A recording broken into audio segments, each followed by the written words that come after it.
আমাদের বাড়িতে ফুচকা বানানো চলছে। মেলায় ফুচকা খেয়ে একদমই পোষায়নি, তার জন্য আমরা বাড়িতেই উদ্যোগ নিয়ে কিন্তু ফুচকা বানাচ্ছি। এবার খাওয়া দাওয়ার পরে দেখাবো তোমাদেরকে কেমন।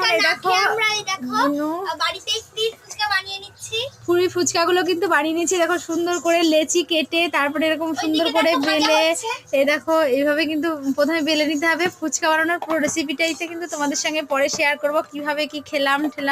এই দেখো হচ্ছে কিন্তু ফুচকা ভাজা। তো দেখেছো কি সুন্দর ফুচকা ভাজা হচ্ছে। এই দেখো ফুচকা দেওয়া মাত্রই কিন্তু হয়ে যাচ্ছে। তো আমরা কিন্তু এই দেখো কি সুন্দর টুপো টুপো টুপো টুপো করে ফুচকাগুলো ফুলছে, খুব ভালো। তো এইভাবেই কিন্তু ফুচকাগুলো আমাদের হবে এক এক করে।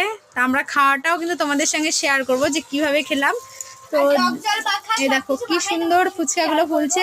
এটা কিন্তু বাড়িতে আমরা একদম সাধারণভাবেই তৈরি করব ফুচকাগুলো, একদম কোনো বাইরের কোনো কেমিক্যাল মশলা দেব না, একদম নিজেদের মতো করে কিন্তু বানিয়ে এই সুন্দর ফুচকাগুলো।